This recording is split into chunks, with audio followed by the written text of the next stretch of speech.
এজন্য বিশ্বনবী বললেন আল কবর রাউদাতুম মিন রিয়াদিল জান্নাহ আও হুফরাতুম মিন হুফারিন নার। কবর হলো কারো জন্য জান্নাতের বাগান, কারো জন্য জাহান্নামের গর্ত। আমরা বলি আল্লাহ আমাদের কবরটারে জান্নাতের বাগান বানাও, আরো জোরে পড়েন আমিন। আবার বিশ্বনবী বললেন ইন্নাল কবরা আউয়াল মানজিল মিন মানাজিলিল আখিরাহ। কবর হলো আখিরাতের মঞ্জিলগুলোর প্রথম মঞ্জিল। আখিরাতে একটার পরে একটা অনেকগুলো স্টেশন আপনাকে পার হতে হবে। প্রথম স্টেশনটার নাম হলো কবর। প্রথম স্টেশনের নাম কি? এই কবর নামক স্টেশনে যদি আপনি মাফ পেয়ে যান, সামনের সব স্টেশনগুলোতে মাফের ব্যবস্থা করবে কে? আল্লাহ। আর কবর নামক স্টেশনে যদি ধরা খেয়ে যান, আপনার মায়ের আছে না নাই? লাশটাকে যখন রাখা হয়, লাশটা চিনে কে আমারে রাখলো, কে আমাকে ধৌত করলো, কে আমারে কাফন পড়ালো। এজন্য কবরের আযাব থেকে বিশ্বনবী পানাহ চেয়েছেন। বিশ্বনবী বলেছেন আল্লাহুম্মা ইন্না নাউযু বিকা মিন আযাবিল কবর। ও আল্লাহ, কবরের আযাব থেকে তুমি আমাদেরকে বাঁচাও। পড়েন আমিন। কবরে মুমিনদেরকে 4টা প্রশ্ন করা হবে, কাফিরদেরকে 3টা প্রশ্ন। চিৎকার করে বলেন মুমিনের প্রশ্ন কয়টা? আর জোরে বলেন। প্রথম প্রশ্ন মার রব্বুক, তোর রবের নাম কি? আমরা কি বলবো?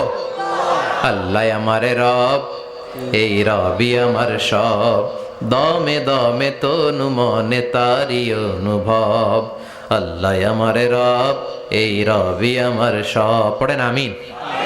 দ্বিতীয় প্রশ্ন আমার দিন, উত্তর দিনের নাম কি, ধর্মের নাম কি? তৃতীয় প্রশ্ন আমান হাযার রাজুল, এই লোকটাকে কে? আমরা বলবো মুহাম্মদ সাল্লাল্লাহু। 3টা প্রশ্নের উত্তর যখন আপনি কবরে করে দিতে পারবেন, অতিরিক্ত একটা প্রশ্ন ওয়ামা ইলমুক, এই যে 3টা প্রশ্নের উত্তর পাল্লা, কেমন করে উত্তর জানলা? কোত্থেকে শিখেছো? নকল করে আনছো কাফনের কাপড়ে? পরীক্ষার হলে নকল আছে না নাই? হাতে নকল আছে না? পায়ে নকল, মোজার ভিতরে নকল আছে না নাই? মোবাইলে নকল আছে না নাই? নকল থেকে আল্লাহ তুমি বাঁচাও। আরো আস্তে কোন আমিন। কিভাবে জানলা? কেমন করে 3টা প্রশ্নের উত্তর শিখলা? What is the source of your knowledge? তথ্যসূত্র কি? আপনাকে বলতে হবে আমি যেই কিতাবটা থেকে শিখেছি কিতাবটার নাম কি? চিল্লায় বলেন কি নাম? আসে আর চলে যায়। প্রতিদিন মাইকে অ্যানাউন্স শুনি অমুক এলাকার অমুক লোক নাই। দাদা গেল, বাবা গেল, বড় ভাই গেল, আত্মীয় স্বজন গেল, আমাকেও যেতে হবে, এই চিন্তা মাথায় নাই। চিল্লায় এখন ঠিক কিনা? এজন্য লাইফটা হলো one time, one chance. Second কোনো চান্স আপনাকে দেয়া হবে নাকি? কাফেররা বলবে ইয়া রাব্বি আরেকটা সুযোগ দেন। লাউ আন্না লানা কাররা ইয়ানি মাররা, আল্লাহ আরেকটা সুযোগ যদি পেতাম দুনিয়াতে ভালো করে আসতাম। আল্লাহ বলবেন ইন্নাহা কালিমাতুন কাইলুহা, এটা শুধু তাদের মুখের কথা, তাদেরকে আবার সুযোগ দিলেও তারা কিচ্ছু করবে না। চিল্লা এখন ঠিক কিনা?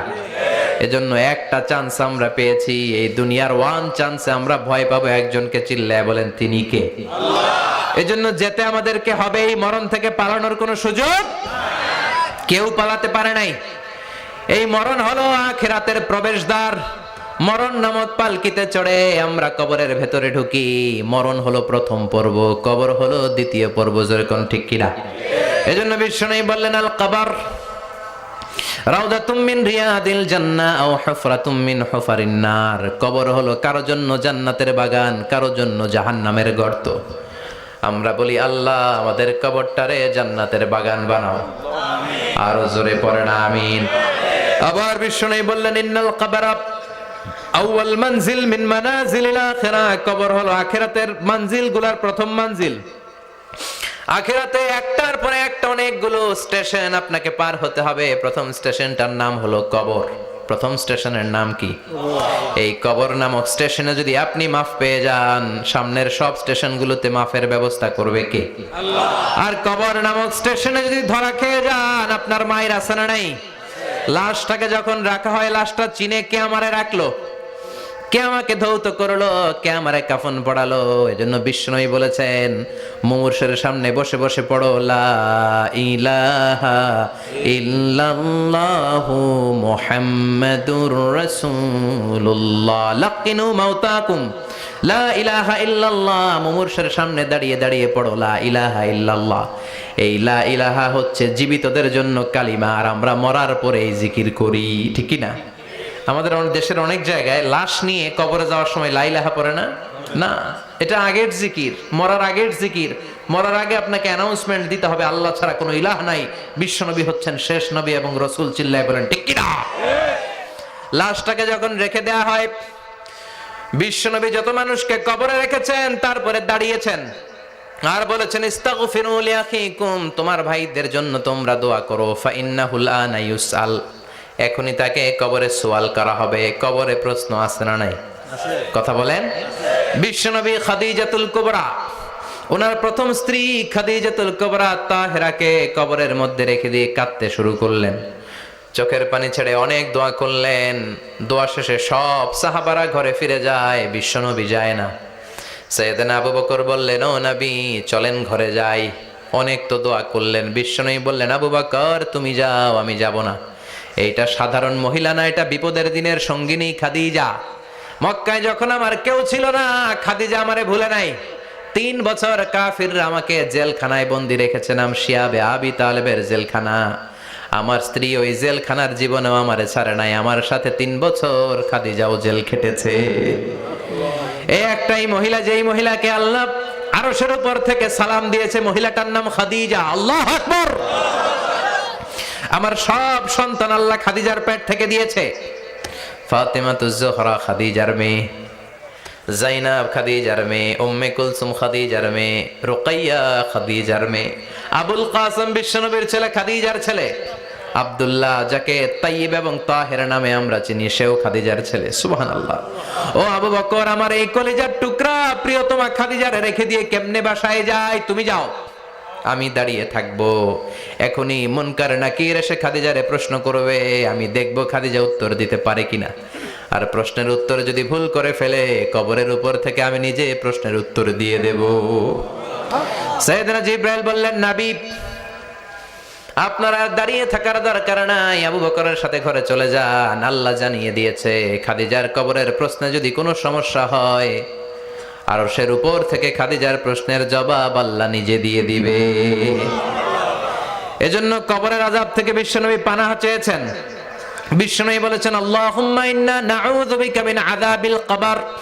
ও আল্লাহ, কবরের আযাব থেকে তুমি আমাদেরকে বাঁচাও। পড়েন আমিন। কবরে মুমিনদেরকে 4টা প্রশ্ন করা হবে, কাফিরদেরকে 3টা প্রশ্ন। চিৎকার করে বলেন, মুমিনের প্রশ্ন কয়টা? আর জোরে বলেন। প্রথম প্রশ্ন, মার রব্বুক, তোর রবের নাম কি? আমরা কি বলবো? আল্লাহ আমারে রব, এই রবি আমার সব, দমে দমে তনু মনে তারি অনুভব। আল্লাহ আমারে রব, এই রবি আমার সব। পড়েন আমিন। দ্বিতীয় প্রশ্ন, আমার দিন, উত্তর দিনের নাম কি? ধর্মের নাম কি? তৃতীয় প্রশ্ন, আমান হাযার রাজুল, এই লোকটাকে কে? আমরা বলবো মুহাম্মদ সাল্লাল্লাহু। 3টা প্রশ্নের উত্তর যখন আপনি কবরে করে দিতে পারবেন, অতিরিক্ত একটা প্রশ্ন, ওয়ামা ইলমুক, এই যে 3টা প্রশ্নের উত্তর পাল্লা, কেমন করে উত্তর জানলা? কোত্থেকে শিখেছো? নকল করে আনছো কাফনের কাপড়ে? পরীক্ষার হলে নকল আছে না নাই? হাতে নকল আছে না? পায়ে নকল, মোজার ভিতরে নকল আছে না নাই? মোবাইলে নকল আছে না নাই? নকল থেকে আল্লাহ তুমি বাঁচাও। আরো আসতে কোন আমিন। কিভাবে জানলা? কেমন করে 3টা প্রশ্নের উত্তর শিখলা? What is the source of your knowledge? তথ্যসূত্র কি? আপনাকে বলতে হবে, আমি যেই কিতাবটা থেকে শিখেছি কিতাবটার নাম কি? চিল্লায় বলেন, কি নাম? এই কিতাবটা হলো কোরআন।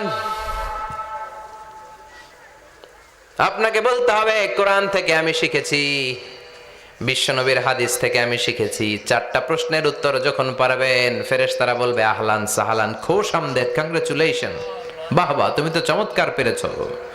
ফায়ুফসাহু লাহু কবরুহু ৭০ যিরাআন, মুমিন বান্দার কবরটা ৭০ হাত লম্বা করে দেয়া হবে। ইফতাহু লাহু বাবুন ইলাল জান্নাহ, জান্নাতের দিকে তার কবর থেকে একটা দরজা বানিয়ে দেয়া হবে। জান্নাতের সুঘ্রাণ ঠান্ডা বাতাস এসে তার কবরের ভিতরে ঢুকতে শুরু করবে।